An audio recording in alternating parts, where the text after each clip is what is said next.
Bismillah, bienvenue, chers élèves du baccalauréat, option SVT, physique, chimie et sciences maths.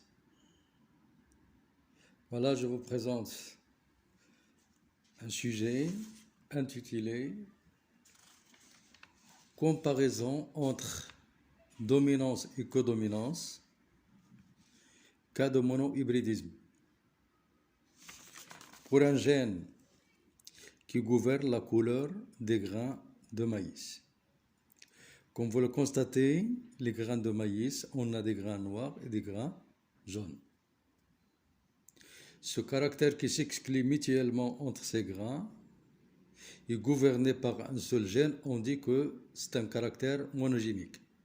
C'est-à-dire qu'un seul gène est responsable de la variation de la couleur des grains de maïs. Pour ce fait,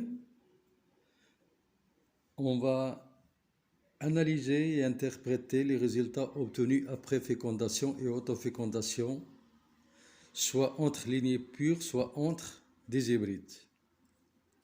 Pour cela, on doit montrer qu'est-ce qu'un cycle de développement, qu'est-ce qu'une lignée pure, qu'est-ce qu'une hybridation. Comme vous le constatez là, grains noirs croisés entre elles peut donner toujours des grains noirs. On dit qu'il s'agit d'une lignée pure. Même chose pour les grains qui proviennent d'un individu qui donne des épis qui contiennent tous des grains jaunes. Après germination et fécondation, autofécondation, il va donner toujours des grains jaunes. On dit qu'il s'agit de lignées pures. Donc vous constatez que le croisement entre deux lignées pures pour le même caractère n'aura aucune utilité pour le généticien qui veut exploiter ces résultats et peut extraire ou bien sélectionner des races qui sont utiles pour l'humanité. Pour le croisement croisé, on parle d'une hybridation. Couleur jaune, couleur noire, il donne que des couleurs noires dans la génération F1. Après l'autofécondation, la génération F2 contient, comme vous le voyez, 3 types de grains. De point de vue génétique, mais de point de vue apparence, il n'apparaît que 2 types de grains, l'une ou bien certains de couleur jaune, les autres de couleur noire. Je vais expliquer ce point qui est très essentiel. Voilà, pour distinguer entre croisement des lignées pures et croisement entre deux lignées pures différentes, on peut tout d'abord donner quelques définitions sur la notion de cycle de développement. Comme vous voyez là, cette photo représente un cycle de développement de maïs. Cette plante qui contient une inflorescence mâle en haut et une inflorescence femelle en bas.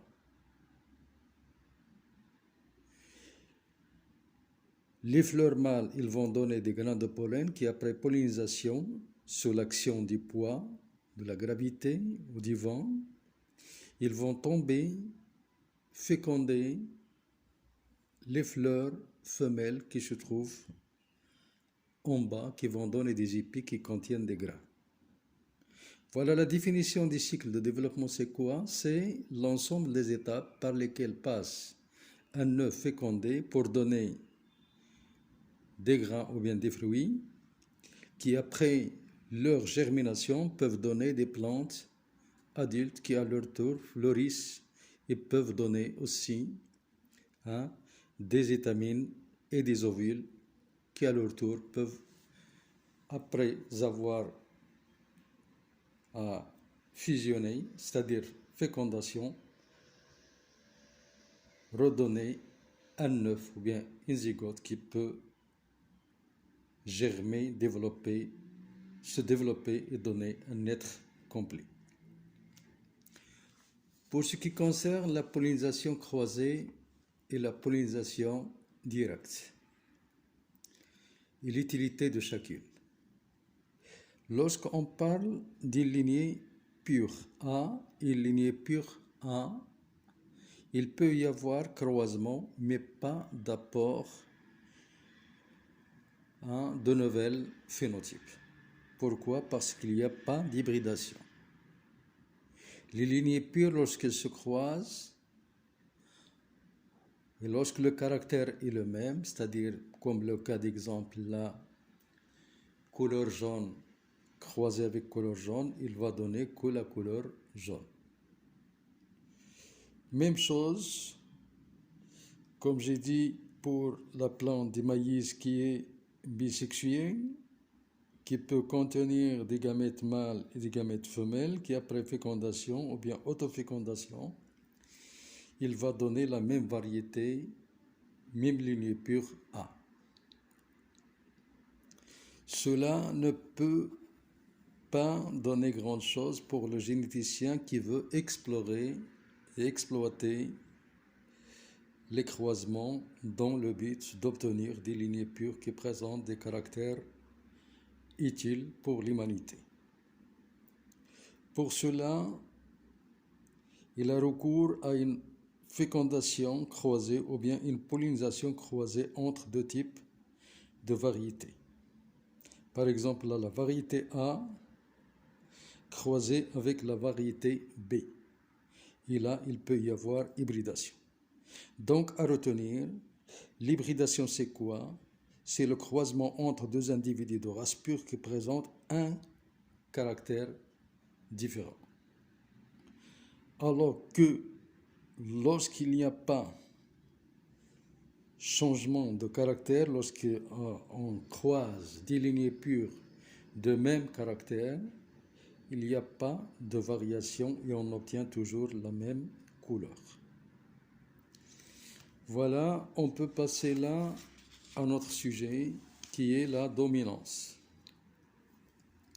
et la comparaison avec la dominance dans l'autre cas. Dans ce cas-là, vous voyez des êtres vivants qui proviennent, ou bien des plantes de maïs qui proviennent de grains noirs, croisés avec une plante de maïs qui provient de grains jaunes, ils donnent des épis, ou bien des plantes qui contiennent des épis tous contenant des grains type noir. Ça, c'est la première analyse. Lorsqu'on réalise